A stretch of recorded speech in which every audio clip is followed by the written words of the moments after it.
birds flying high, you know how I feel. Sun in the sky, you know how I feel. Breeze drifting on by, you know how I feel. It's a new dawn, it's a new day, it's a new life. Oh, and I'm feeling good.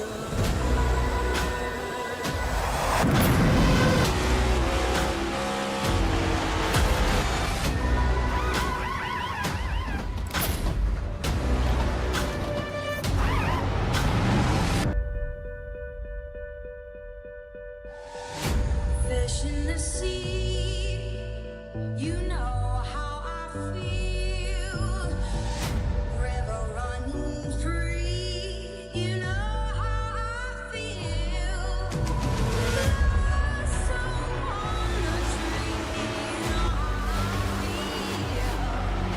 It's a new dawn, it's a new day, it's a new life.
Friday, and that means it's time for another night of Goat Locker racing action. It's the Veterans for Life Racing Truck Series, and we are hitting the virtual Nashville Super Speedway for 100 laps to see who is next to punch their ticket to the playoffs. It's round 2 of the 17 race championship, and you'll see all the action live here on V-Speed. I'm Joey Atterbury, and joining me in the booth tonight is Alec Martinez. We've also got Eddie Smith behind the scenes working the controls as our producer. Alec, last week we saw a caution-filled race down in Talladega, but the only similarity that tonight's racetrack has with that big one down in Alabama is that name, Super Speedway, because this one, it's only half as long. Yeah, it is, and with only being 1.3 miles in length, this track under the night, a concrete track, way different. No drafting going to be really a part of tonight's racing. It's all about saving tires, keeping longevity in the truck, and keeping it out of the wall. Every fender needs to be not a scratch on it. You just need to keep it clean because aerodynamics will be so much here, especially with it being a night race. I think clean air is going to be the name of the game here tonight. Being fast and long and clean air, that's going to be the way you're going to win this race tonight, keeping it clean.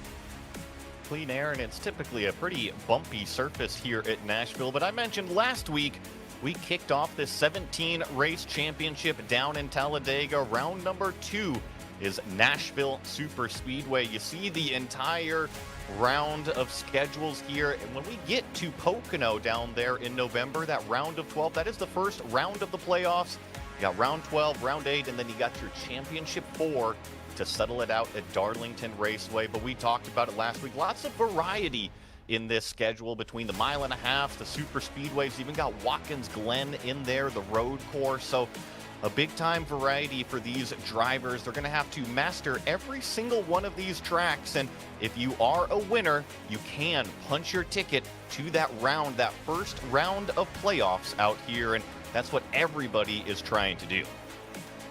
Yes, they are, and a lot of variety throughout this schedule. Nashville Superspeedway, a track that we see here, and I believe next week at Atlanta. Also, another thing to point out about this Nashville race is it's a Dash for Cash qualifier. So the top 5 guys are going to get eligible for next week's Dash for Cash, one of the 4 finales that we have at Atlanta Motor Speedway, which is another track that we'll see super speedway style racing at. So that'll play a wrench into things next week. We can have upset winners throughout this year. And like I said, with the variety of tracks, road courses, short tracks, mile and a half, super speedways, this schedule really has it all. And it's going to be cool to see who's going to be the most consistent guy to be able to tackle all those tracks, be the most consistent, get good finishes on every single variety of racetrack. Speaking of the racetrack, we are here in Nashville in Tennessee. It's a 1.33 mile long track, exactly halfway long as Talladega was last week. And I mentioned it is bumpy out there, 14 degrees in the turns, 9 degrees on that front straight. And it is that D-shaped tri-oval configuration. It's all going to be about the low lane versus the middle lane, the clean air on the front end of the truck. So Nashville is an interesting one. Super speedways are the name of the game, but 1.33 miles, Alec, it is not a super speedway. If anything, it tends to be a little bit more short track-esque in how it actually races. Yeah, exactly. I've always considered it's a mix of Dover but Phoenix corners. You carry a lot of speed throughout the straightaways. You're able to get up to 170, 175 mile an hour. But then the way the corners are shaped, you have to really get on the brakes here. And honestly, you look at the real teams here, they always run the short track brakes. There's never really anybody running mile and a half brakes because you're using so much here. Turns 3 and 4, you carry a lot more speed, but with the entry into turn 1, you want to have a nice big arc, but you also want to kind of slow it down a little bit, and you got to get the car slowed down in the center corner. If you carry too much speed, you're going to roast off your right front, and even if you carry too much speed, you just mess up your entire corner. There's really no bit of, this is a perfect example here. You got your start finish line, that D-shaped oval. Turn 1, it's very wide, it's welcoming, but there's not a lot of, I would say, there's not a lot of lines to use, and especially with how cool the track is tonight, I don't see there being maybe more than a lane and a half or 2 lanes. Turn 3 and 4, same story. You can get a wide arc into the corner, but usually in turns 3 and 4, it's a more shallow entry. You got to have a more shallow entry. And honestly, what I'm seeing right now, and especially with the racing that's been going on here tonight, or what we'll see tonight, I think it's going to be a lot of track position. Track position is going to be the name of the game here tonight. I think if you can keep your track position, keep your pit stops to a minimum here without having too much tire wear, that's going to be the way you're going to get yourself some points, or get yourself some points to get a good finish here tonight. Well, I know we've been rambling on, and everybody's waiting for the action on track. And right before we get to it, we're going to send it over to Navy vet Jared Ashley performing the national anthem. Oh, say, can you see by the dawn's early light what so proudly we hailed at the twilight's last gleaming, whose broad stripes and bright stars through the perilous fight o'er the ramparts we watched were so gallantly streaming, and the rocket's red glare, the bombs bursting in air, gave proof through the night that our flag was still there. Oh, say does that star-spangled banner yet wave o'er the land of the free and the home of the brave?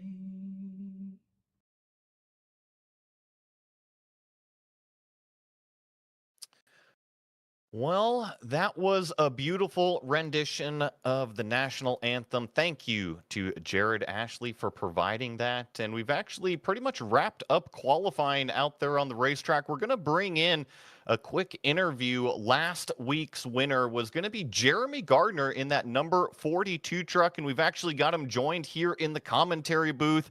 You just laid down qualifying out there. You're inside the top 10. How do you feel in terms of confidence with one win already under the belt going into round number 2? Confidence is definitely there. This is a pretty decent track for me. I think I'll run pretty good here. Just got to run consistent tonight. Felt good coming off of a win last week. I wasn't expecting to win that. I am not very good at super speedways, so Well, so you say that, but you collected a checkered flag. So sometimes it is a little bit lucky at Daytona and Talladega and whatnot. But what do you think the racing is going to be like today? Because it's only a 1.3-mile track, completely different from Alabama. Are we going to see a bunch of yellows, or you think it's going to be cleaned up and a little bit different? I think it'll be pretty clean tonight. And I think a lot of us are trying to clean this up because last week was not a good showcase. But granted, it is a super speedway. It's to be expected. Just hoping everybody shows patience tonight, and if everybody shows patience, I think we'll have a pretty good race tonight. I got one more question for you here, Jeremy, before we get you lined up on pre-grid. I see the HendrickCars.com quarter panel. Which car is that off of? That is off the Dover car that Ross Chastain spun a lap car in the Larson. Well, there you go. It makes for some beautiful wall art there next to the sim. And good luck tonight, Jeremy. I appreciate it, guys. Well, that was last week's winner at Talladega. He's going to be rolling off inside of the top 10. Here we do have your official grid to run down. It is that number 27 of Jake Ellingson, your pole sitter, with a 29.791. A great lap from Jake there, puts him out in front of everybody. Patrick Drabick going to be lined up next to him in that 07 on row number 1. Charlie Harcum in 3rd with Jamie Mullins in 4th place. Cody McElwain in 5th, Jesse Nekula in 6th, Jeremy Gardner 7th, Jamie Barkas 8th, Craig Bontrager in 9th, and Levi McCarty is going to be starting in the 10th place, Alec. And in 11th is Mike George. Jacob Denson rolls off 12th. Jeremiah Holt 13th. Charles Phelps roll off 14th. James Coffey is going to roll off in 15th. Scott Phelps will roll off in 16th. Tyler Justice will have 7th, with Logan Sturgeon rolling off his outside at 8th. And then 9th will be Michael Kostek, with Chance Taylor, the 3rd place finisher for Talladega last week. He'll be rolling off at the top 20. Then in 21st is Alan Marshall in that number 82. Brandon Wallace is going to be lined up next to him in 22nd place. Stephen McDonald in 23rd. George Jewell 24th. David Duke in 25th. Matt Knight starting 26th. James Goshen in 27th.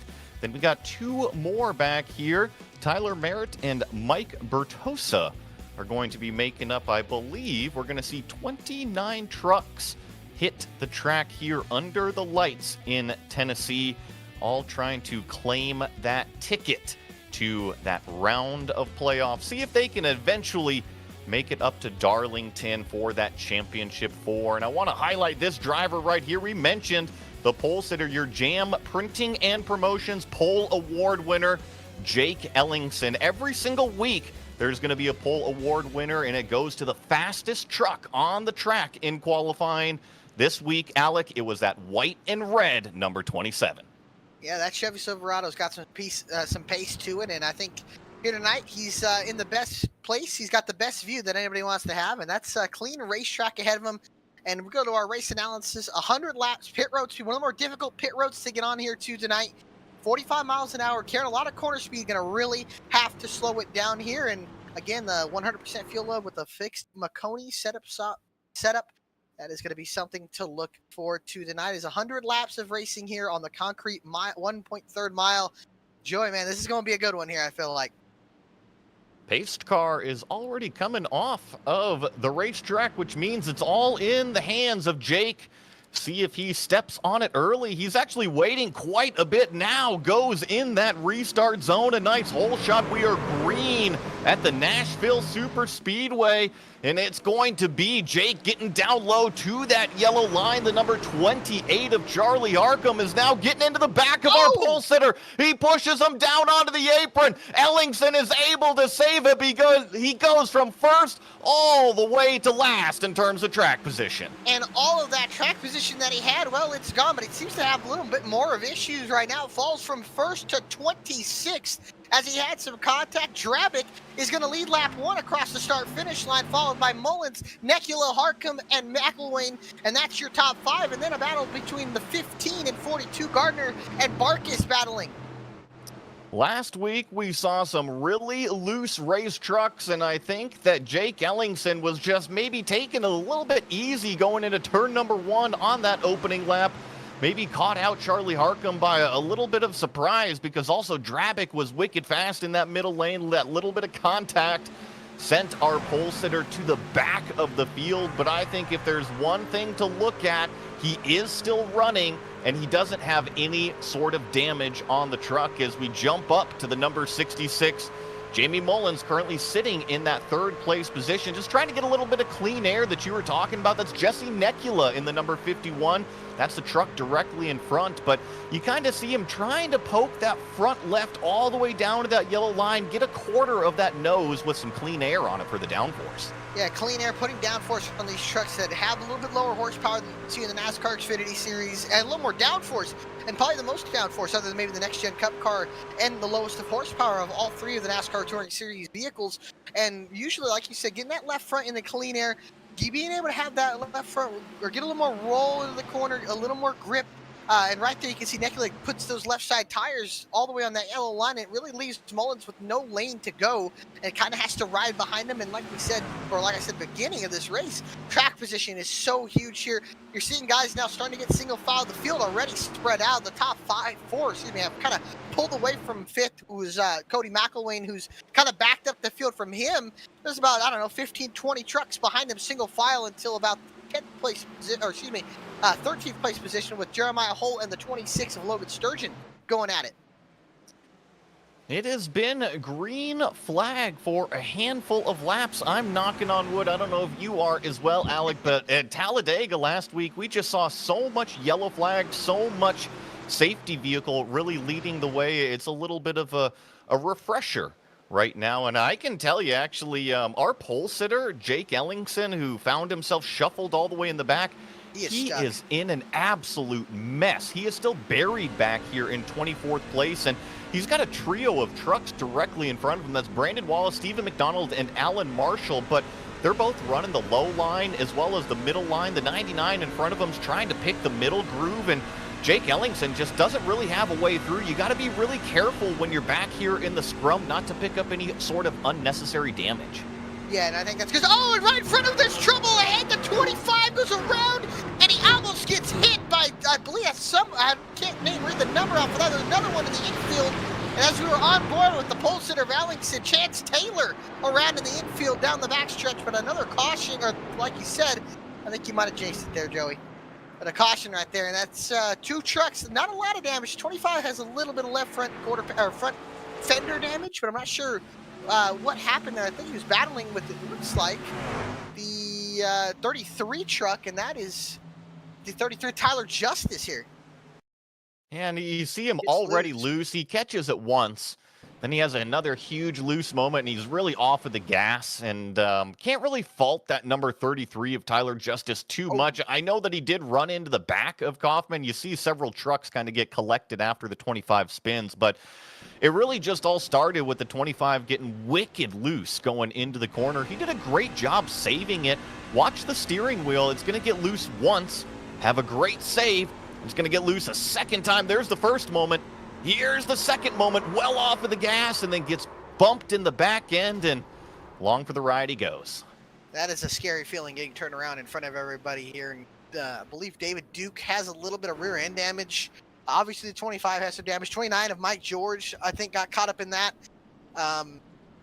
64 of Matt Knight's pitting as well. I don't think it was too much, maybe a 3 or 4 truck incident, but certainly, if I were David Duke, I think I would want to get that back end fixed. That looks like it's going to really, really hurt aerodynamic performance. Although, talk about damage, sometimes it's just bad damage and sometimes it's just good damage. If you get perfect damage in the rear, right, or in the middle of the truck, we'll actually put that spoiler up in the air and will actually help the downforce in the back end of that truck and could provide a little bit more speed. But yeah, that's just a shame you got caught up in that. I want to give a big thank you to a lot of our Goat Locker Racing Series partners, and that includes Veterans for Life Racing. They're a race team with the goal of fielding a truck next season in the NASCAR Craftsman Truck Series. Veteran-based and focused on helping veterans all across the racing world. They are also heavily involved with many veteran nonprofits to raise awareness and funds. GLR is now partnered with them, and they are the title sponsor of the Friday Night Truck Series. And yes, it is. This is the Veterans for Life Racing Truck Series that races every single Friday night right here at 8:30 p.m. Eastern on the V-Speed channel. I believe you can also catch all the action live on the Goat Locker Racing Facebook page. So if you're looking for ways to watch, V-Speed and Goat Locker Racing has all of your action for not only the 17 race championship, but I know that Goat Locker has their hands in a lot of other stuff as well. They've got a few different broadcasts going on a few different channels. So if you like racing and you like this group, stick around because Goat Locker, they've got a lot of cool stuff going on. Yes, they Goat Locker.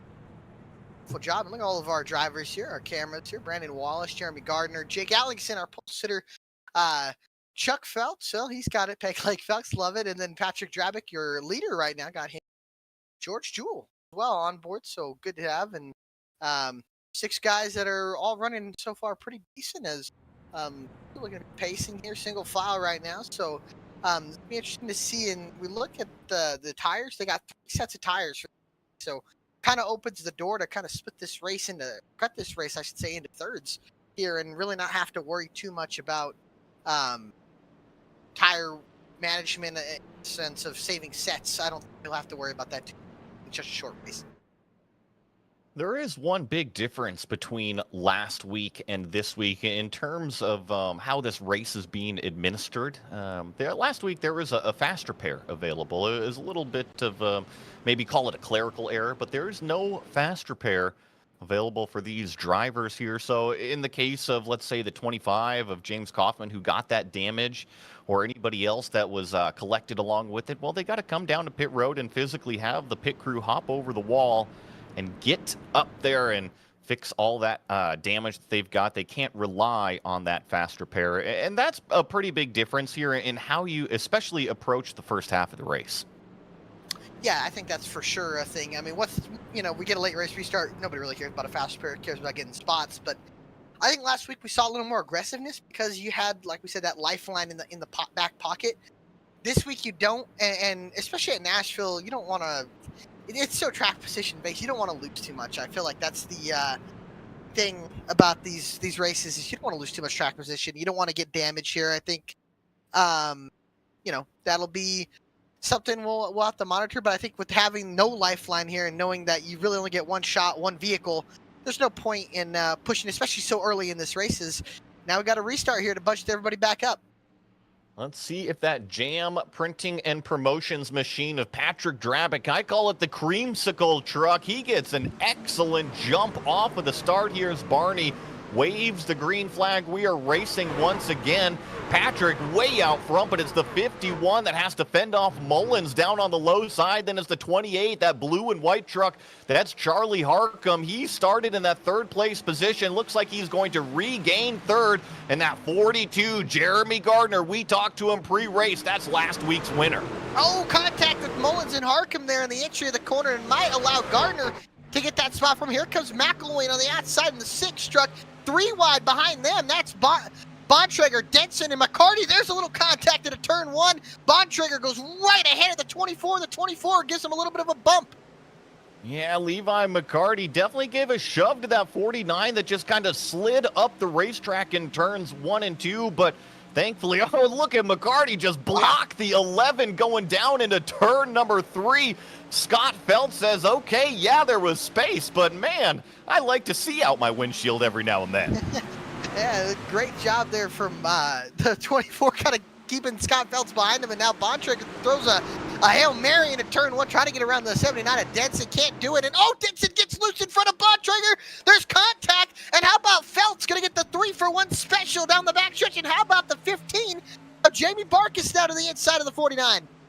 I think Barkis is looking. He smells blood in the water. He almost got into the door of the 49, but got off of the gas enough, and now it's just kind of this drag race down the D-shaped tri-oval here. Let's see if the 15 can kind of take the low way around, or if that middle groove is going to hang tough down the back straightaway. You see the 15 really choosing more of a middle line because they are directly too wide in front of him.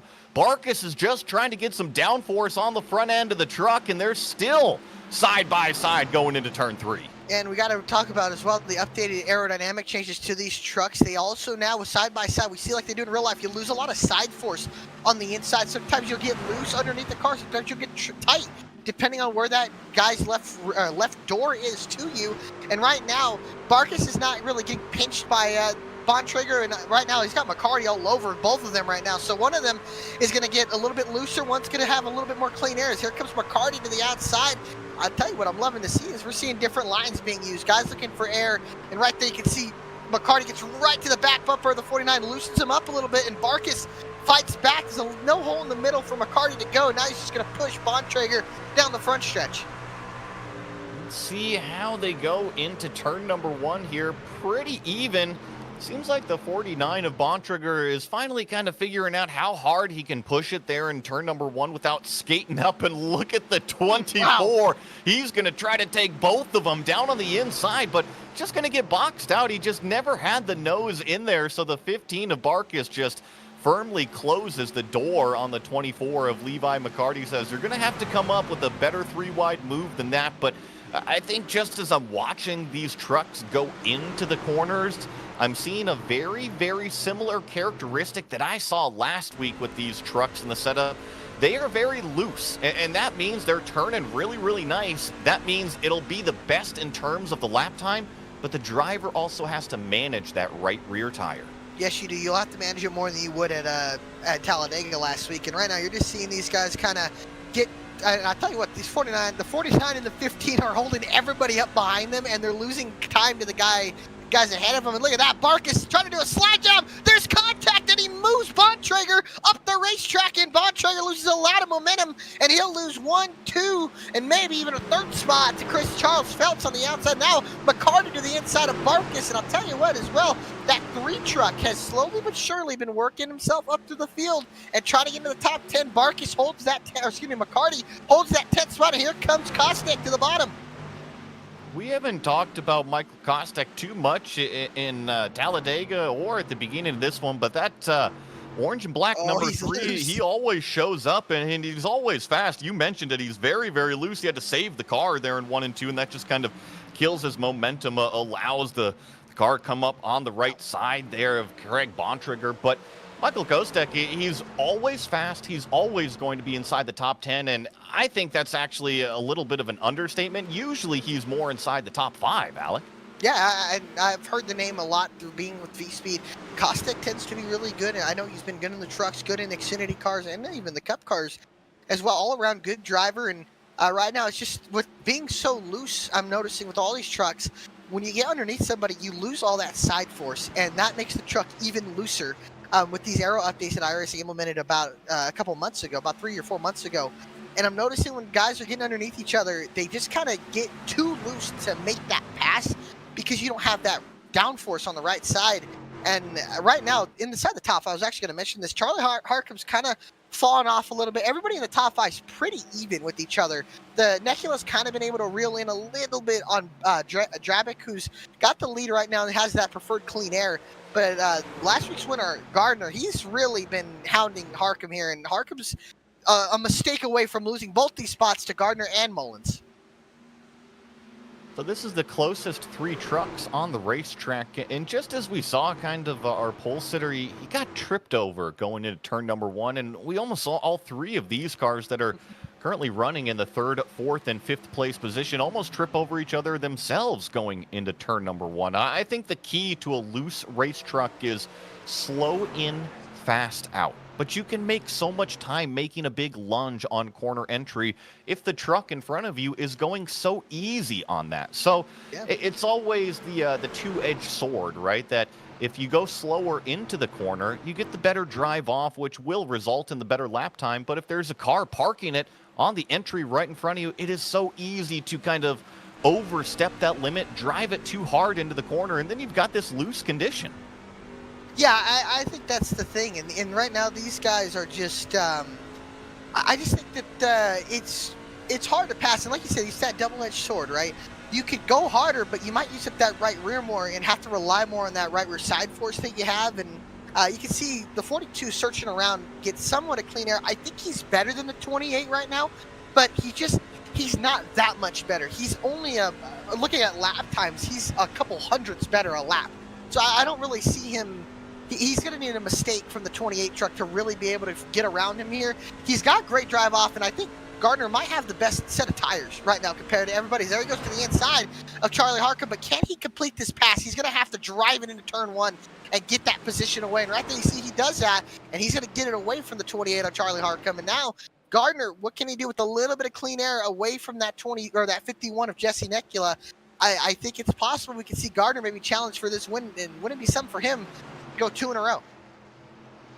We've had a few big movers throughout the field, lots of cars +8, but I think Jeremy Gardner here that's sitting 3rd place at the +4 is probably one of the hardest chargers so far, because once you get up towards the front of the field, every single one of those passes for position gets a little bit more difficult. As you saw Jamie Mullins actually make the move on Charlie Harcum directly behind that black and red number 42, so move Mullins up into the 4th place. But you had said that you think the 42 has the best set of tires underneath it. And to explain that to everybody watching, nobody has actually come in and taken that set of tires. Maybe Jake Ellingson, I actually see, took an early set of tires. But what Alec is talking about is he's easy on the tires. And the less you slide the tires, the less loose moments you have, the more life you have on them, the longer you go, and therefore you have a better set of tires as we get into this green flag run. Yeah, and you'll see the guys on Sunday and Saturday do it. I think perfect example was last week in the Cup race at Darlington. Guys saving tires, trying to be easy, not push them too hard to hurt your performance later in a long run like we're seeing right now.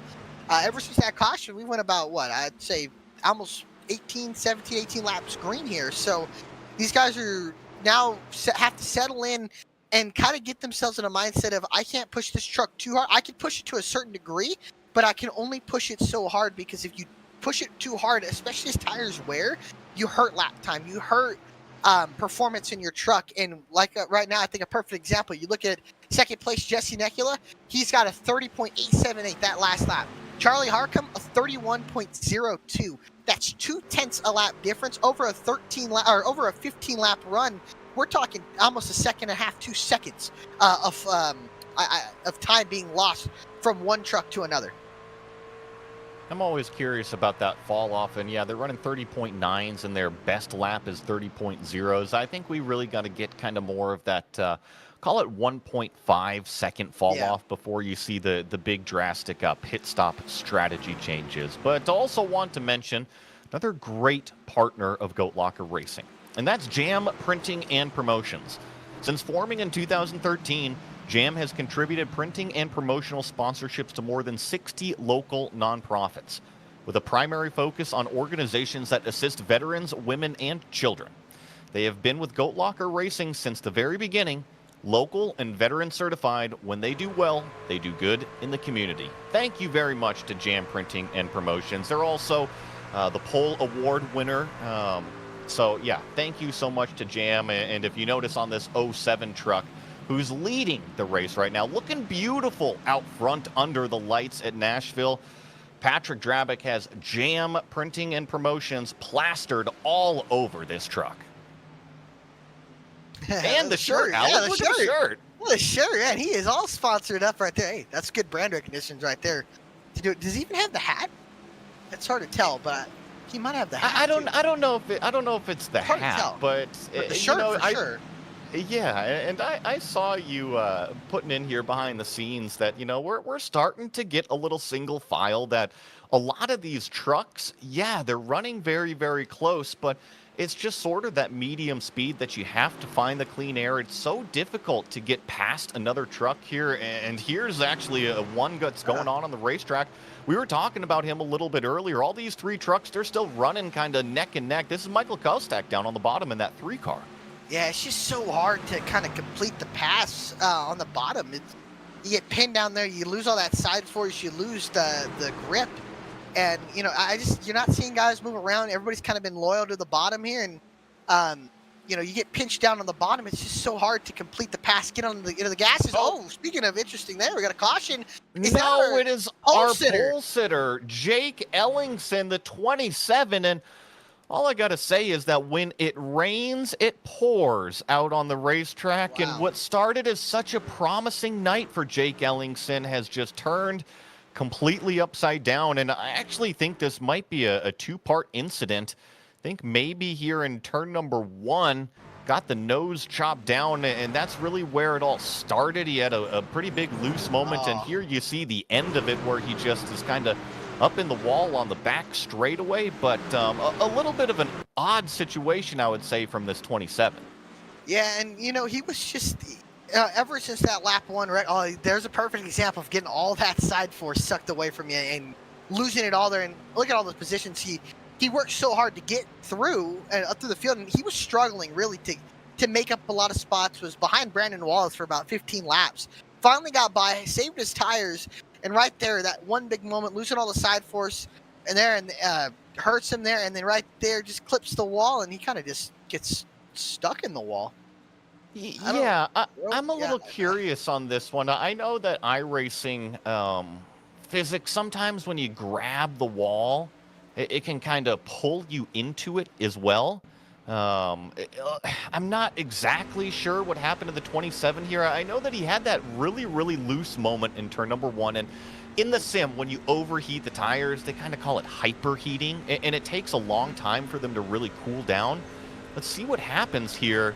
Well, I can tell you what happened to him. A mechanical failure. His wheel base blew up. That will do it. His wheelbase, you can see that thing went all the way to the right. Something in his steering went out. And I guess that's one of the things you don't really talk about in iRacing is a mechanical failure. I don't know. You said the wheelbase blew up, so I think that's something that's unique. And how about this as well? Levi McCarty, 2 tires, pit stop there, get that track position. Although that might have been a mistake because bringing it back into pit road, so Drabic will once again get the lead. But that is unfortunate for Ellingson, who had a promising night, kind of unraveled there early. But I feel like that's I don't think he would do that on purpose. And I just saw what he put in the chat. His wheelbase blew up, so that is an unfortunate mechanical issue. That's a costly one. At that, you don't really get mechanical issues in iRacing, but those are certainly the one of few that can happen. Everybody is going to take this opportunity to come down and fill it up with fuel, get some new tires on the truck, because it has been over 35 laps. You see we're working lap number 37 right now, so going to take that opportunity, get freshies on. In terms of the fall off with those tires, we are right around that 1 second fall off. The fastest trucks up front, they're doing 30.0s in terms of their fastest lap, and they were right around a 31-second lap time when we got that yellow flag. So, which is kind of a convenient time. Come down and fill up the car with fuel and get some new tires on the thing. And I'll tell you what, big gainer out of that was Jeremy Gardner, up to second here with Drabic there, and I felt like Gardner was better than Drabic on the long run, even being in traffic. So I think this is going to be really good to see. Now we got, I think, the 2 best trucks being 1-2 here, and looking at tires, they still got 2 sets in the pits, so I don't think tires are going to be more of an issue than anything. There's not enough fall off to me that says they'll be pitting desperately for tires after a 10 or 15 lap run. I think you're going to need 20 plus to really bring it in here. But I think now we got mano a mano, 2 trucks here, and we'll get that sponsor shout out before we go green here. Speaking of those partners, Veterans for Life Foundation. The goal for Veterans for Life Foundation is to both revitalize communities and supporting military veterans and their families' successful transition back into civilian life. Through support services, counseling, and education, they provide permanent, affordable housing to veterans and their families. A huge thank you to Veterans for Life Foundation and their relationship with Goat Locker Racing. Is looks like we've got those trucks on the back straightaway. You see them there. They're just kind of ants from that blimp screen, but then they get blown up on these TV cameras down here. Nice static shot going into turn number 3. You see kind of that shallow amount of banking, and then it really steepens up here in the turns of 3 and 4. But we're going to get that safety car off. Lap 39 is what we're going to be clicking over to, so not quite halfway. It really has been all Patrick Drabick in that 07 car ever since, call it turn number 2 on lap number 1. And there you see, just with an excellent jump on the low lane, was nice and slow, and now he rose up through the gears as he throws up the deuces to everybody else. Jeremy Gardner sits in second place there. Oh, the He was able to McElwain. Big moment there. I thought that was going to be a wreck. That was an amazing save. Sorry to cut you off there, Joey, but that looked like it was going to be a wreck. Right now, we've got Jeremy Gardner side by side for the lead with Drabick out front. He is down low, and Drabick had to have a huge lift going into the corner. Jeremy Gardner is going to take the point. How about that? Try to go 2 in a row, open the season out with a bang. But Drabick's not done yet. Goes back to the outside. He might not be able to make it stick there, and Gardner is going to clear off of turn 2 and get clean air. See if he's going to fight back. And remember, we are on brand new tires here, nearly 170 miles an hour going into turn number 3 as they lift off of the gas, try to get that truck under control. And I actually think that Drabick is trying to hang on to it because he's just fending off a truck right behind him. Jamie Mullins in that white and green number 66 was literally underneath the spoiler, pushing him along the tri-oval. Yeah, trying to get to him here now.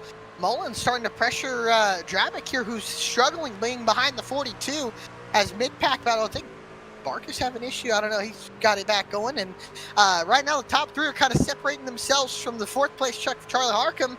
And Jesse Nekula has fallen back to 5th, was running 2nd before the caution came out. Now starting to lose that track position as we go later into this race. The top 3 very, very close, and then it kind of spreads out just a touch back there to Harcum and company, Nekula, Denson, Feltz, Kostek, McElwain, Bontrager. That is your entire top 10 currently, as they're just trying to get a little bit of clean air. You saw the number 11 poke his nose down underneath Denson down there, and actually that was Denson, Jacob Denson in that 79. Banged the wall coming up off of turn number 4. That opened the door for that black number 11. Looks like he's going to take the position. And he will. And right there, Denson going to lose that spot to the Feltz machine. Although, Denson fights back 2 teammates going at each other. And how about Michael Kostek back up to 8th, I should say. 3 trucks slowly but surely getting up through the field as these 2 teammates battling hard. 79 of Denson going to pinch Feltz down. Oh, we got trouble in turn 3.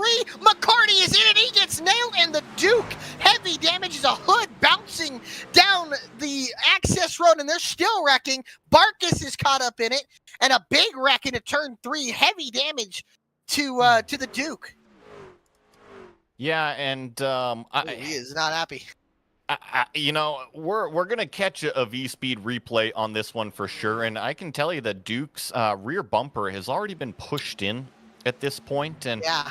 I'm curious to see when this contact with the 24 actually happened, because certainly looked like yeah, and okay, I'm going to be a little bit nice to the 24 on this one, because it could have been a situation that he was so close on entry that if Duke got loose underneath him, the 24 is already right there. But on the other side of things, You should probably leave maybe a little bit more Yeah. wiggle room Oh. going in on corner entry, especially given how loose these trucks are. And there you see the 24 after the contact kind of came down the racetrack and collected another right Yeah, there. so that was the 36, I believe, of George Jewell got a piece of it. And like you said, I think, like you said, could have left a little more Margin space. for Yeah, a error little is all it margin is, for error, right? yeah. And I think he pitched him too low, didn't allow anything, because you can see the 78 just kind of went with the wider arc there, and I don't think Bacardi, like you said, left him enough margin to get at least allow for a mistake to happen. He almost had to enter the corner perfectly, and right there, that's just two trucks meeting together, and 78 hard hit. And George, great miss there from the 78, but really nowhere for Barkas to go. Both trucks kind of fell into his lap there. Was lucky to miss one, but didn't miss the second one. And now with that happening, kind of split strategies for half the field. Cody McElwain was the first truck to bring it in for fresh tires here, 4 tires and fuel. Although we did see him have that big slide on the restart, but be interesting to see what he can do now. He's only got one set of tires laying in the pits, but we'll have about 6 or 7 lap fresher tires compared to the rest of the field. Well, folks, if you like cars and you're in the Ohio area, you definitely need to check out this one. It's called Cruisin' Classics. Located in Columbus, Ohio, Cruisin' Classics has a beautiful 56,000 square foot showroom filled with hundreds of unique automobiles. There is something for everybody out of their hand-picked selection of muscle cars and hot rods. Come on down and visit the facility today and check out their website at cruisinclassicsinc.com. So let's set the stage for everybody because we're pretty much coming up to halfway right now. We've had a few yellows, right? We're on yellow flag number 3. We've had a few big gainers in this race. Scott Phelps specifically, I'm looking at up 10 positions to be in 6th place right now. You have also mentioned that other driver we see in the background of the shot, that orange and black number 3. That's Michael Kostek back there. He's been a big mover as well, up 11 positions. So I would say keep an eye on the number 11. Keep an eye on that number 3 truck.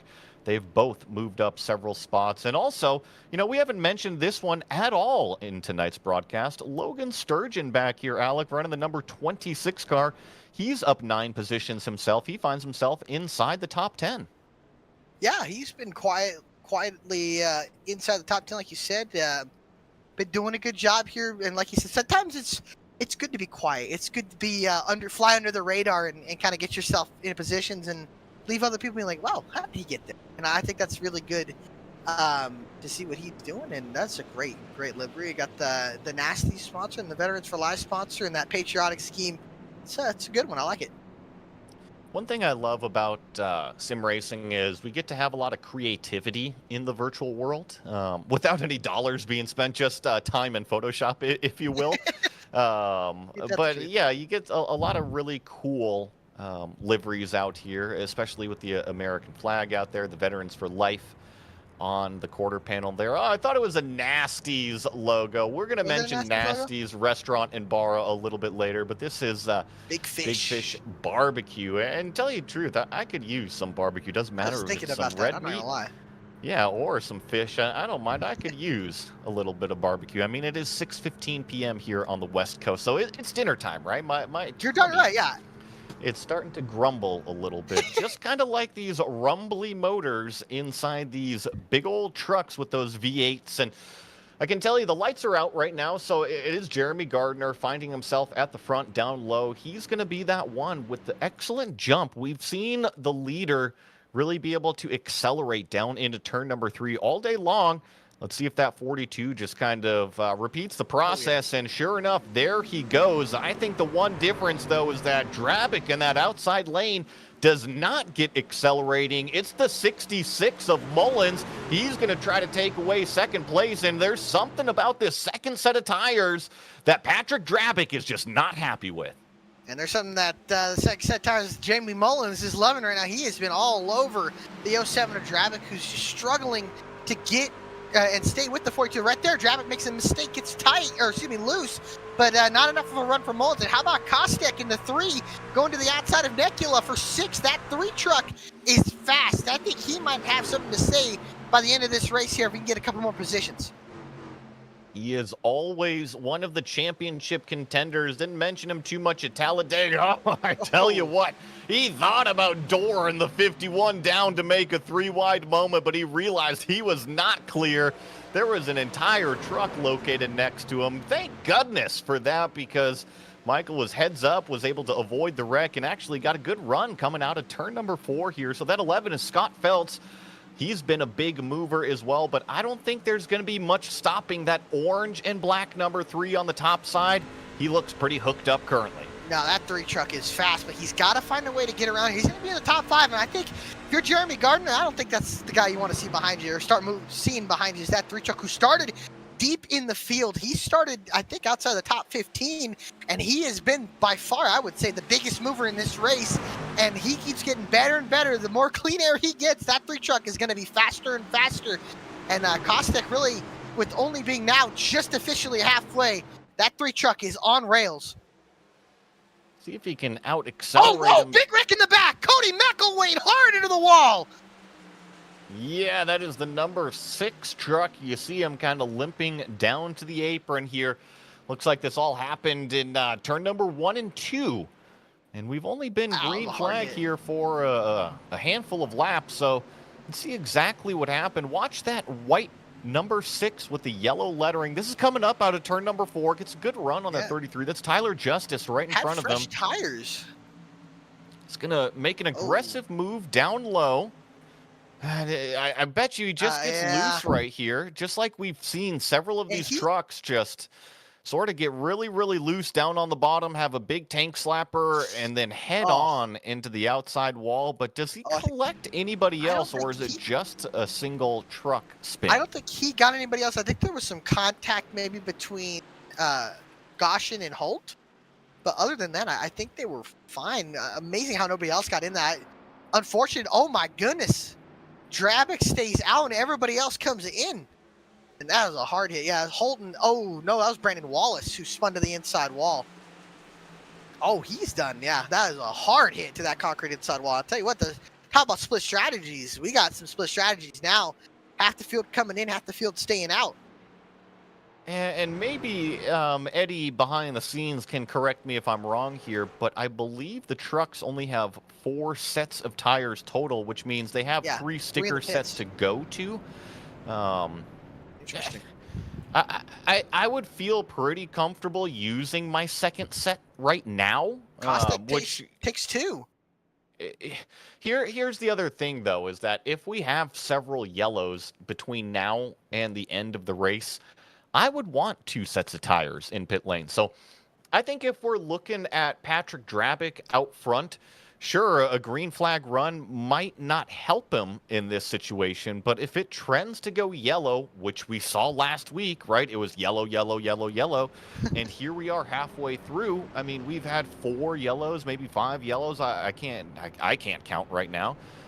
But if it's going to be trending that same way, I don't blame Drabick for staying out on the racetrack and saving a set of tires. Not at all. And I think maybe keeping this clean air, because here's the thing. We get 20 laps of green. Well, guess what? Everybody's pitting again. So I don't know.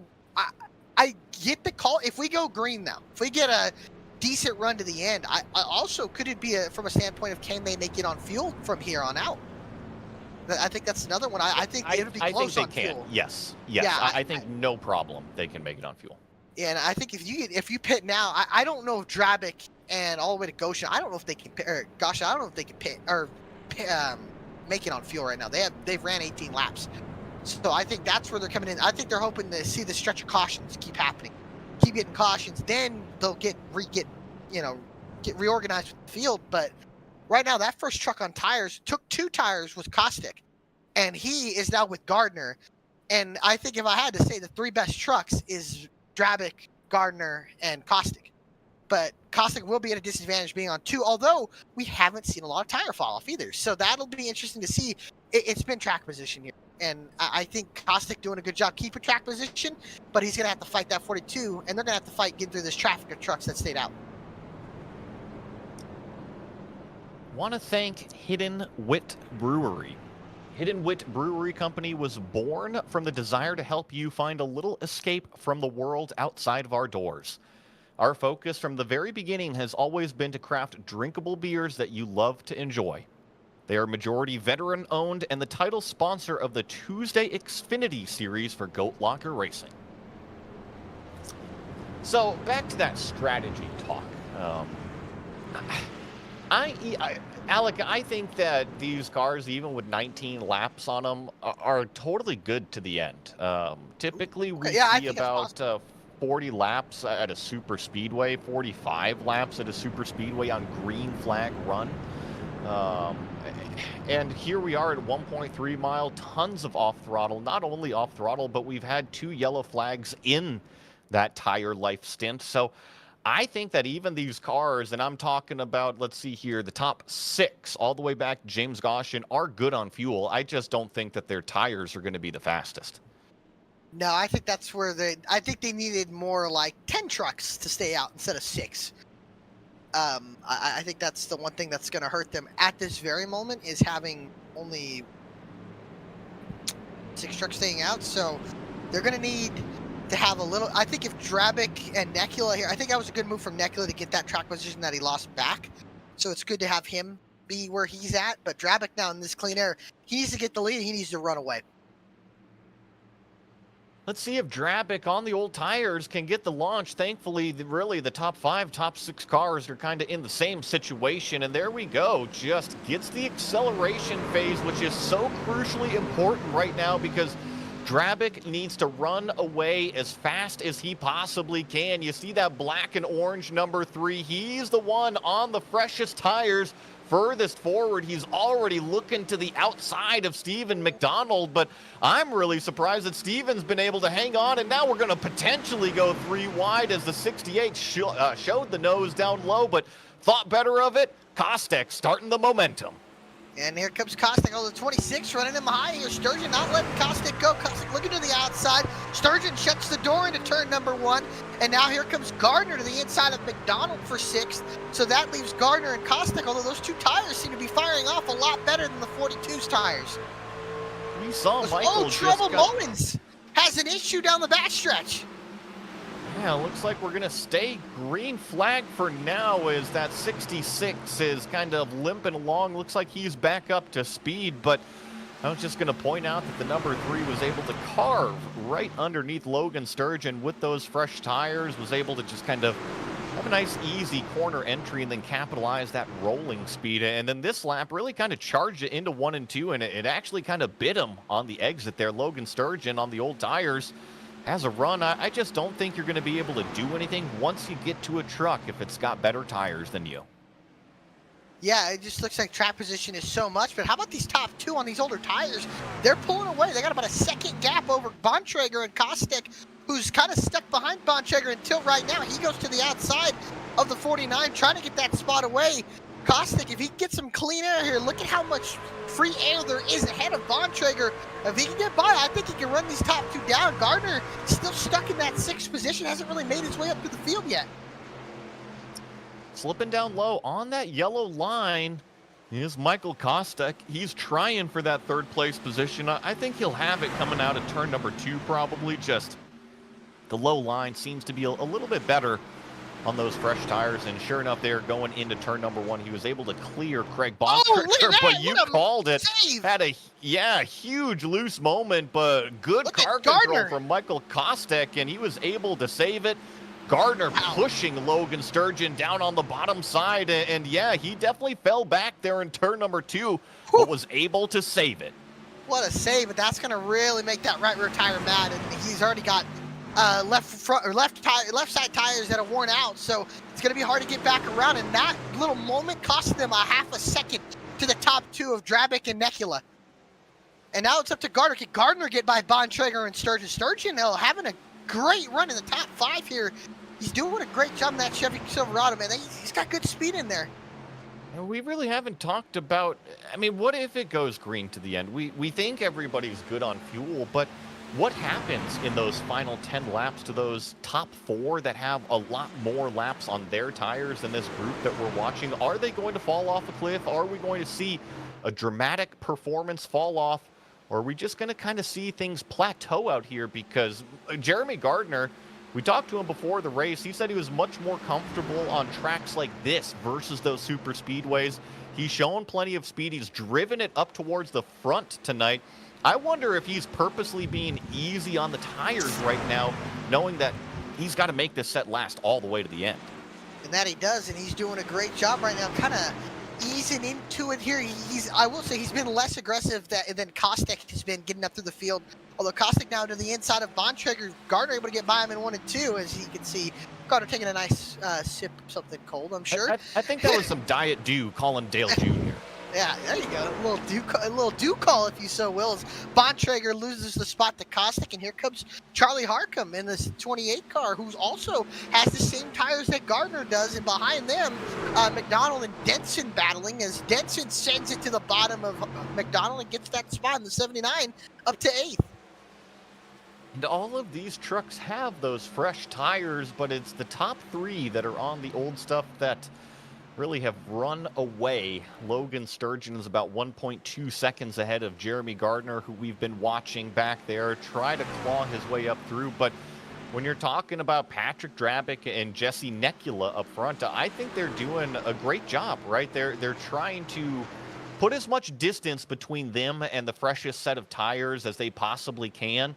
I think the other thing that they have to keep in the back of their mind, though, is how much do you push it now versus that fall off that I was mentioning that could hit in those last few laps. Yeah, that's the difference between the really good drivers and the really great drivers. So just how much can you kind of ease your way through? How can you keep care of your tires, even when you have older tires? And I think with the way the tire model is, you have the early part of the run is the most important part of the run. If you could save your tires and make them last to the end, I think when we get into the final 20 or so laps I think we'll see Gardner really pressure the 07 and the 51. I think right now he's got to worry about getting by this 26. Sturgeon, who's been struggling a little bit now on these older tires, and Gardner will get by them. Now he can just settle, get into his groove. He's got fresh tires here. So settle in right now, take it easy. You got almost 30 laps or over 30 laps to go and run these guys down. And even with that evasive moment on the front straightaway trying to avoid Logan Sturgeon, Jeremy Gardner was 0.2 of a second faster that lap than Patrick Drabick. Let's compare the lap times as we watch this gaggle of cars here out of turn number 3 and 4. I'm going to report that lap time a little bit closer this time, only about 3/100ths of a second difference, as this battle for kind of what is 10th through 15th is pretty strong. Yes, it is. And these guys are really kind of going at it right now, and they're trying to take it easy. But I just think right now, or these guys aren't taking it easy. The top 5 taking it easy, but these guys back here, they're going, oh, man, look at that. Going to move from, was that the 29, although he is, I believe, a couple laps down of Mike George, but making a move on the 85 there, Goshen, and now Felt's getting to the inside. But these top 2, Nekula's kind of reeled in Drabick right now. See if he's able to kind of make a move. He was just a little bit faster coming out of turn 4. 3/10 that last lap. Yeah, it's 3/10 that last lap. That just kind of points out to me that Patrick Drabick probably had a mistake coming out of turn number 4. We've seen those trucks be really, really loose, and it could have been, for all I know, going into 3, which then affected 4. Let's look at the lap time this time, and yeah, Drabick is back on it, down to a 30.87, but you compare that to that car that's lurking in 3rd place. I always say the car, it's the truck that's lurking in 3rd place, is Jeremy Gardner, 30.66. So he is now a 1/4 of a second faster per lap than our front 2. Yeah, and he's coming, especially the 51 and the 07. I guess you could kind of consider them battling right now. They haven't really, they haven't got side by side, which would immediately allow the 42 to get to them. But I think the 51 showed a little bit more speed than the 07, but that 42 with those fresher tires, and I think you could argue has maybe the best, if not the second best truck. He is starting to reel these guys in. Also, you see that second trio of trucks there. Logan Sturgeon is trying to hold off Michael Kostek back there, and we saw that 26 get wicked loose coming out of turn 4. That's what allowed Jeremy Gardner on through. So I think that the orange and black number 3 It's kind of patiently waiting for his opportunity as well. And as soon as Logan, if I should say, Logan makes a mistake and slides that truck a little bit, I think we will see Michael Kostek slip up into fourth place and probably eventually run down the leaders, given that he does have those fresh tires. Yeah, I think Kostek he's at a little slight disadvantage to Gardner because he has those 2 tires. He's going to get around maybe the 26. I think the 28 is better than him right now. Harkham looks a little bit better. Denson is turning actually really good laps. Denson was the second fastest truck on the racetrack that last lap. So, and Denson has got a little bit of clean air to kind of run this trio down. The first trio up ahead with Nekula, Gardner, and Drabik is pulling away about a second and a half ahead of the 26 Sturgeon, who's holding these guys up on these older tires. See this dive down to the inside from the Look at this, the 28, and I think that this is a good move from Michael up on the high side of the racetrack. He really pinned down the loose car. Just the one danger is if Logan gets loose on the bottom side, he can wash up into the middle groove, but I just think the fresher outside tires on Kostek are going to carry him around into fourth place, and now we're really going to see that pace to see if he's going to be able to close down the top 3 on our leaders. Yeah, and the top 3 are going to start battling because Gardner has a run on Nekula for second, and he goes to the inside of Jesse Nekula for the second place position, and Drabik's thinking, I got to get away from this 42. Does Nekula let him have it? He does. Gardner to second, and Kostek puts at least another car between he and Kostek on the fresher tires, although Nekula has a run down the backstretch. Will he go anywhere with it? No, he doesn't. And now one truck separating the 42, or no truck separating the 42 and the 07 for the lead. I think that the sand is running out of the hourglass for Patrick Drabik, and soon enough it is going to be completely empty. And when that happens, Jeremy Gardner is going to be on the rear spoiler of that Jam Printing and Promotions machine. It's going to be a tough, tall ask for Patrick Drabik to hang on to the lead. There is a 17-lap difference between the tire life set, and the advantage goes to that second-place truck. So if you ask me, Alec, I'm going to be patient if I'm Jeremy Gardner. It sounds a little mean, but a slow death is exactly what he should do to Patrick Drabik, because the longer you get into that tire life run, the harder it's going to get to drive. Yeah, and I think as well, though, the tires, you could argue the gap he had, they're evening out now. Even though the thing about Drabik, he has clean air. But the tires are evening out. The advantage is not as clear as it has been. And I think right now, it's kind of, they're at a stalemate right now. We'll see, as there's only, coming close to 20 laps to go here. He's got a lot of time to size up, like you said, a slow death. Pressure him.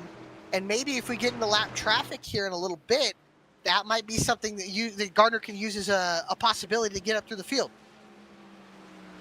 As we watch this battle on the racetrack, I want to give a huge shout out to InVets.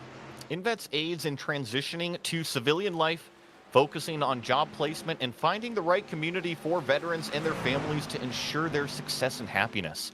They are a veteran nonprofit in Indiana with the goal of bringing veterans to the state to live and work. They are the title sponsor of the Sunday Truck Series for Goat Locker Racing. And I think things have officially heated up. You had made the comment just before we mentioned InVets there that maybe the plateau has kind of evened out the two. But I think it's just a case of Jeremy Gardner needing to get to the back bumper. And then I think once he's here, we're going to really start to see the difference in those tires, where they make their grip. And I think it's going to be all on corner exit. For sure. And with the slipping and sliding around that we're seeing from certain guys, Drabik's gonna really have to hold on here if he wants to give himself a chance. He's gonna have to fight hard, fight off this 2042R. I don't know if he's gonna be able to have enough to fight him off. And this lap traffic, though, might play a factor if Gardner can get the lead, as Denson getting by Sturgeon behind them off of turn 4. But right now, this battle for the lead, Gardner here, this lap truck is going to hurt the entry of Drabik here, and now Gardner can size him up off the exit of the corner. See, does he get loose, trying to get antsy on the throttle? I think that Patrick did an excellent job through 1 and 2 right there, and was able to roll on the throttle. And really not let that lapped car kind of pinch him down on the entry of one. Did a really good job getting off of turn number 2. But I think turn number 4 right here is Jeremy Gardner's strength when in comparison to Patrick Drabick. So maybe 1 and 2, just the shape, the open entry going into 1 and it closing off here in 2. It may just allow rolling onto the throttle a little bit cleaner for Drabick on the old tires. But once you get to turns 3 and 4 and Jeremy Gardner can really kind of abuse the grip on that right rear, that's when you see the performance difference. For sure. And Gardner there, Alpha 2, had a big slide. Drabick, though, gets a little tight on the exit of the core. He's pushing for all it's worth right now. 17 or 16 or 18 laps to go here.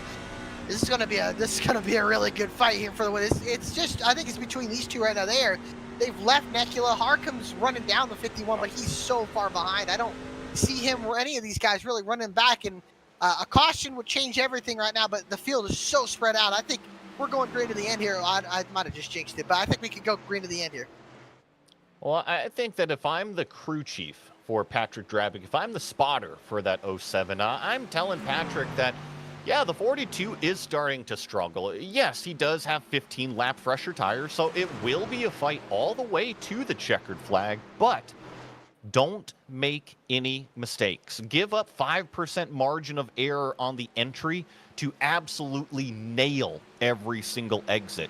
Because if you nail every single exit, that 42 will never have a run down the straightaway. But it is so easy to get greedy on those old tires and overstep that limit on the entry just by a limit, just by a little bit of a hair. And then all of a sudden the 42 is on you. So the smoother Drabick drives out front with literally 0 mistakes, he can hang on to this. You can see on the driver camera, he looks calm, cool, and collected right now. That's somebody I would want to have behind the wheel of the truck that's taking it easy right now. He's not pushing it too hard. And I think one thing that we're seeing too, I think Drabick's pushed his right front off where the 42 has pushed his right rear off.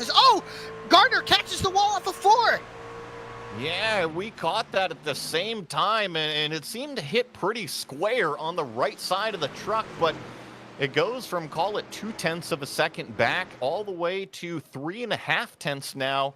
It doesn't seem like much, but call it 2 truck lengths that he's going to have to reel it back in. And with these 170-mile-an-hour entry speeds, aero damage can play a factor. I don't know if it's going to be 15 laps difference in terms of making up that speed, but every little bit, Patrick Drabick will say thank you very much. Yes, I think right now, like I said, he's sliding that right rear out. And remember, these aren't composite bodies. These are steel bodies, so any crinkle in them can hurt the aerodynamic performance of these trucks immediately. And like I said, these two, it's between these two unless these two get together. Nekula and Harkham are kind of battling behind them. Harkham looks to be a little bit faster running them down, but this battle for the lead. And I think if you're Patrick Drabick, take the air away. If you're the spotter, tell him, get in his line. Take his line away.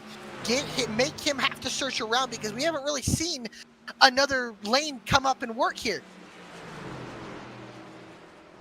Well, it's all going to be up to that 42. Can he apply enough pressure to the creamsicle machine out front to force a mistake? Or is it going to be just the smooth, consistent driving from the Jam Printing and Promotions driver, Patrick Drabick, to hang on to the win? Actually, that was an excellent corner out of our second place truck. Jeremy Gardner reeled it in about 1 truck length there through turns 3 and 4. Got to be careful. Got to hit every single corner exit. And right there, you can see he got the left front down a little bit lower, got some clean air, but he slides the rear end, and he hits the wall, and that one might be the dagger for the 42 because that was a solid shot into the outside wall.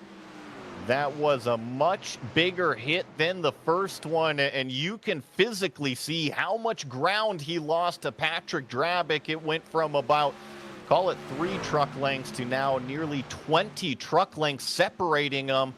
Actually, Jesse Nekula is actually closer to Jeremy Gardner than Gardner is to Drabick. So let's see the lap times. Drabick this time was a 31.2. Gardner with his mistake was a 31.7. But this lap that they're on right now is going to kind of tell us the difference if that 42 is wounded.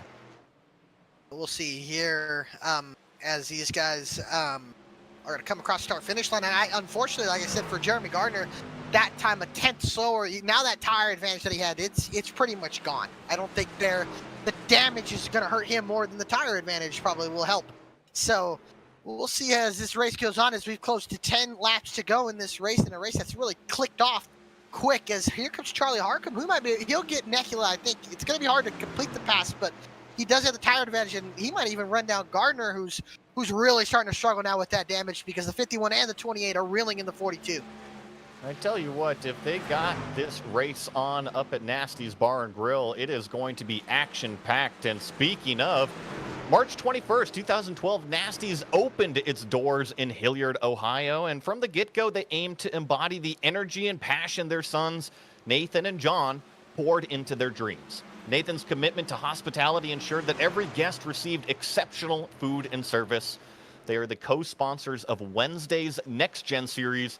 They have hosted numerous fundraisers in their establishment with the goal of raising the funds to donate a sim rig to a deserving veteran or first responder. Huge thank you to Nasty's out there in Hilliard, Ohio. And if you're in that neck of the woods, definitely go see them. I'm sure the food is great. The vibe is awesome. They've broadcasted several of the Goat Locker racing events there. So gotta love to see it. As Patrick Drabick versus Jeremy Gardner, you're seeing the two faces of the two drivers out front trying to claim the checkered flag. Jeremy already punched his ticket. He won last week.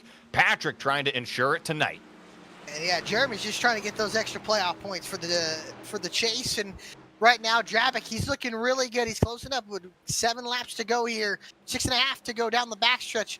He's been calm, cool, and collected all night. That pit strategy might just work, and hopefully those caution laps have saved him enough fuel to the end here, as Gardner has closed that gap in a little bit more. He's cut about a tenth there, loses a little bit on the exit. We'll see the lap times there this time, about a tenth faster for the 42 of Gardner. Does he have one more charge in him?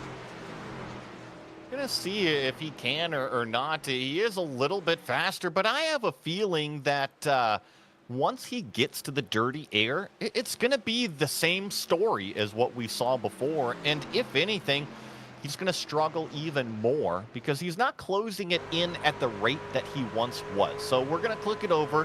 5 laps remaining here at the Nashville Super Speedway to settle it out for round number 2 of the Truck Series for Goat Locker Racing, the Veterans for Life Racing Truck Series. We're going to see if Patrick Drabick can hang on to it. Multi-time winner in previous seasons, and this is his first real good opportunity this season.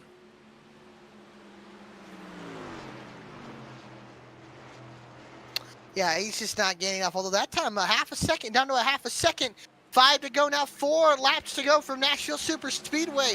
Patrick Drabick has the lead, about a 6/10 of a second, 7/10 of a second gap there. Drabick was a little bit slower, tiny, but not enough. Gardner way up the racetrack, searching for some sort of grip, but he's in the marbles, and he gets loose, and he's going to lose a bunch of time on the exit of turn 2, and Drabick is going to pull away down the backstretch. I think the only thing that will stop Patrick Drabick and that Jam Printing and Promotions truck is a yellow flag. And he is praying to the racing gods right now that we don't have an accident. We don't have a truck around. But you're right. Jeremy Gardner has hit the wall again off of turn number 4. This blue and white 28 of Charlie Harcum is for position. I think the one thing that Jeremy probably has in his mind right now, Alec, is last week he did win. He already got his ticket to the playoffs. Sure, he wants to win again, but if he doesn't have what it takes, I'm not surprised to see him kind of overstep that line a few times. Yeah, he has that win in his pocket. He has the playoff points to his name. He doesn't have to worry about anything right now. He just wants another win, and right now it's not looking too good as we got 2 laps to go. Harcum for position, needing points after not a great finish last week, getting involved in a late race wreck in Talladega. This could be big for the 28 car, who needs points, who's trying to get second place. Nekula has fallen to 4th. Won't get any pressure from Kostek or Denson. Is off at turn 4. 1 lap to go for Patrick Drabick, who's looking for his first win of the season and hoping to be first of many more. All he's got to do is keep it together for, call it another 1 mile, since we're already in turns 1 and 2. Has a nice clean exit up onto the back straightaway, keeps it off of the wall. You see that fight for second just out of shot there. We'll keep you updated if Harcum makes a move, but it is all Patrick Drabick rounding turn number 4, the round 2 for the Veterans for Life Racing Truck Series winner, Patrick Drabick. And look at the celebration from the 07 machine and Patrick Drabick, happy to get the Jam Printing Chevy Silverado in to victory lane. Gardner able to barely hold off Harcum for 3rd. Necula comes across the line 4th. Kostek, Denson, Bontrager in 7th. Sturgeon falls back to 8th. McDonald holds on to 9th. And Chance Taylor rebounds for a top 10. And man, oh man, what a race there. And a lot of the guys that stayed out, stayed for that track position, stayed inside the top 10. They're very thankful, and they're going to be very good, able to hold on that track position. And how about this 07? He's going to burn it down in front of the Nashville fans. Listen to these burnouts. Patrick Drabick, let it roast, baby. Burning it down here on the front stretch. And man, what a win for him, and punches his ticket to the chase. Or I should say motor, that V8 motor rumbling down the front straightaway here. Celebrate that win in Nashville in that Jam Printing and Promotions machine. What we're going to do is take a quick break and be right back with a very special veteran spotlight and all of the official results.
Welcome back to V-Speed and the Truck Series Racing from Veterans for Life Racing. Want to give a special shout out to our veteran spotlight, and that's Doug Ellingson. Introducing Doug Ellingson here. Doug served in the Army from 1980 to 1983 with the 11th Armored Cavalry Regiment, Black Horse Regiment. During his tour with the 11th ACR, Doug performed the duties of a driver for the executive officer and conducted border patrols of the Fulda Gap in Fulda, Germany, standing as a deterrent at the first line of defense against a possible attack by Soviet forces on Western Germany. Doug participates full-time in every series at GLR, and the entire Ellingson family are staunch supporters of our mission. Thanks for standing the watch, Doug. And we've got, and I just a big shout out to Doug while we're talking about him. Jake was the pole sitter. Unfortunately, his brother Jake had a DNF here tonight, but the Ellingsons are always part of GLR. I remember last year or the last season with the Truck Series, Doug was out here racing with us every single race. So big time shout out to him out there. But yeah, this is your official results. Patrick Drabick, your winner after starting on the front row and really gaining the lead in turn number 2 on the opening lap. Jeremy Gardner, last week's winner, collects another huge set of points, finishing in 2nd. Charlie Harcum with a great day, starting 3rd, finishing in 3rd. Jesse Necula up a couple positions to finish in 4th. The big mover today, up 14 positions, was that driver of the number 3, finishing inside the top 5, Michael Kostek. Jacob Denson in 6th place with Greg Bontrager in 7th, Logan Sturgeon in 8th, Stephen McDonald also a great run to finish in 9th, up 14. Chance Taylor rounding out your top 10. And in 11th was Charles Phelps. 13th was 12th was Tyler Justice. 11th was Charles Phelps. 13th was Scott Phelps. Then Jamie Mullins in 14th. James Goshen in 15th. Jeremiah Holt was 16th. James Kaufman 17th. Matt Knights comes home in 18th. Levi McCarty in 19th. And Jenny Barkis will come home in the top 20. And unfortunately, Mike George here in the number 29 was the last car to finish today's race. The rest of these names, McElwain, Wallace, Jewell, Duke, Ellingson, Marshall, and the rest did not see tonight's checkered flag, unfortunately. But I believe we've got some interviews lined up already. I'm going to bring in our winner. Patrick Drabick is joining us. We saw the emotion out of the in-car camera. What does this mean for you? A win on round number 2. Yeah, I mean, it's awesome. I mean, from last season, the championship race here at Nashville was a heartbreaker for me. So to come back here tonight and win with a lot older tires too. I didn't know if the pit strategy was going to play out or not, but man, it felt really good to win here tonight. So at Goat Locker Racing, you guys are really all one big team. And since you've already punched your ticket to the playoffs now, does that kind of shift your focus to help your teammates? Or are you still going to go out there and really collect checkered flags? Man, it is. It's all about the team, and it's really about the whole league in itself, and bringing everybody up and getting out here and racing and being competitive with one another, and just everybody understanding what the mission about Goat Locker Racing is. But I mean, I'm so stoked this season. I mean, my teammate Cody McElwain's back. He had a kind of a rough night here tonight. The rest of the kind of team did too. Jamie did, and so did Jake. But man, I'm just looking forward to the rest of the season. That is a huge weight lifted off my shoulders here. I can go out there and race, and I can help the team for sure. So we had 2 super speedways to start it off, even though Nashville's only 1.3 miles, right? A totally different style of racetrack. But Yeah. going to Atlanta next week, what do you feel? We had a lot of yellows first week, kind of a normal race here with a good green flag running here at Nashville. What do you think Atlanta's going to bring us? Chaos. I mean, it's another drafting track. I love them, man. I love going super speedway racing. I do love the old configuration of Atlanta, especially in the trucks. That always provided for some really great racing. But we're going to put these trucks on the new Atlanta. We're going to go back drafting again, and it's a Dash for Cash race next week as well. You mentioned a dash for cash, so there is literally money on the line for that winner. And before I let you go, Patrick, is there anybody you want to give a shout out to? Well, I absolutely have to. And really, one to you guys, Eddie Smith, and the whole team over at V Speed for putting on just a hell of a show each and every week, and all the stuff that goes on behind the scenes and everything that you guys do. It's amazing. I am so stoked that you're back on the crew this season as well. So that's awesome. Everybody does such a great job during these interviews, naming off the sponsors and doing all that kind of crazy stuff. But I just want to thank the league as a whole. We have got some awesome guys in here racing. We have got a ton of veterans in here racing, family members of veterans. As I said last night, I think I got a podium finish, not last night, Wednesday night. We're getting ready to do another veteran sim rig here in the next couple weeks. So that'll be our 3rd that we've done this year so far. And yeah, we can't do it without the tremendous sponsors we have, like Lincoln Tech. I am so stoked to get Jam Printing and Promotions in Victory Lane. Of course, Veterans for Life Racing that puts this on. All the other ones. I mean, there's so many of them. And again, the guys do such an awesome job of doing that. But a huge shout out to everybody that comes out here and races. I got a lot of love for everybody that tunes in each and every week, gets in the chat, interacts. I know there's a lot of wives and families and all that stuff that tunes in. Thank you so much for just supporting Goat Locker Racing and all we're doing. Well, Jam Printing and Promotions put themselves on the pole award, and then Patrick Drabick put them in victory lane out here. Victory for the Creamsicle 07 machine. He punches his ticket to the playoffs, and I believe we're going to be talking to our 2nd place finisher as well. Alec is standing by with Jeremy Gardner. Yes, sir, Jeremy Gardner. Joey and Alec in the booth. You got a comment, buddy? Yes, sir. Well, man, you come up close. An average finish of 1.25 of the first 2 races doesn't sound too bad. Got the wall there out of turn number 4 and out of turn number 2. What more did you maybe need to have to get by Patrick there in the closing laps? I was trying to save there for a little bit. Rode behind 2nd place for a while. The new arrow on these trucks, you ride behind somebody, you end up getting super tight, so you can definitely burn your stuff up. But once I got by him, I kind of got a little selfish, started sending it, and kind of burnt the right front up, probably the right rear up a little bit, hit the wall a couple times, but you'll have that with that late race adrenaline. Sure, and I'll ask you next week. Obviously, top 5 going to qualify you in for the Dash for Cash next week. You won the first Super Speedway race at at Talladega. Now we go to Atlanta Motor Speedway next week. Dash for Cash race. How do you feel about maybe going out and getting that second win of the year and try to get that Dash for Cash? I've run a couple of Atlanta races, the new Atlanta. I haven't finished a race there yet, so let's more like dash for a finish at this point. I'd love to finish there at Atlanta.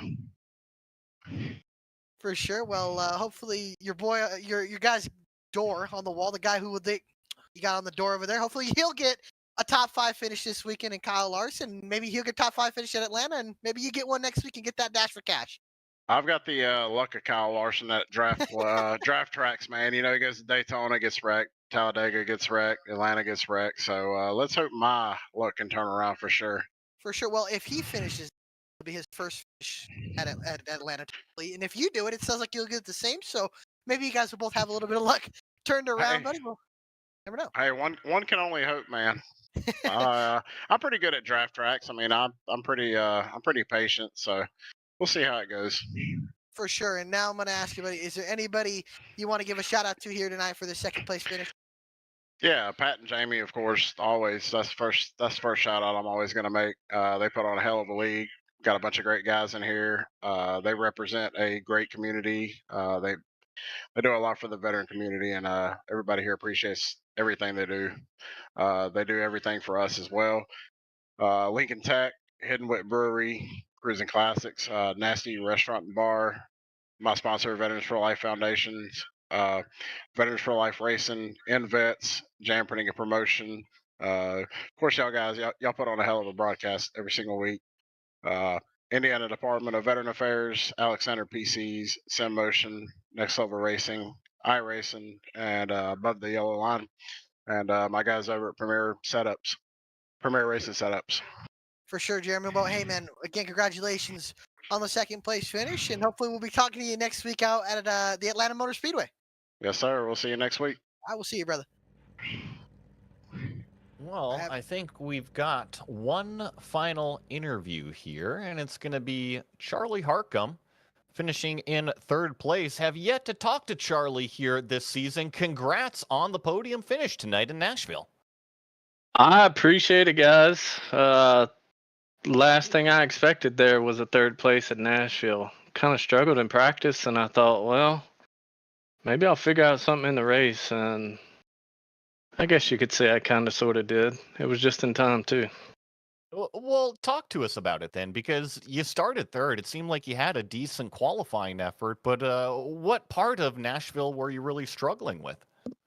I think it's more the long run, really. So I felt fine, fresh tires, like in qualifying. I felt like, okay, I can push it pretty hard. But gosh, when you get a nice long run, surely the concrete is eating up those tires. And if you don't take care of it, because you can easily push and go fast early, but if you don't take care of it, you're going to be in trouble in a long run. I think that's kind of what I did the first run and dropped back there like 5th, 6th or somewhere. And then, we had that last long run, and I think I did a much better job of saving that right rear. I didn't feel as loose coming out of the turns, and you could make up a lot of ground there. So that's kind of what helped us climb back up into a top 3.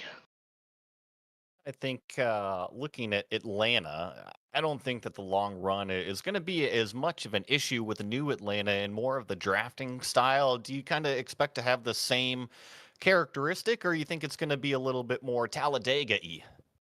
Yeah, I don't think anybody's going to be thinking too much about tires. I mean, they make a little bit of difference. You don't feel as out of control, but man, I got a lot of tracks on my list that I'm not comfortable at. Nashville was one of them, and I figured that out almost. So who knows? But no, I think that's going to be way more Talladega. Who's going to be willing to give and take? And I had my own bumps and bruises at Talladega last week, so maybe I'll learn my lesson from that and be a little bit better in Atlanta.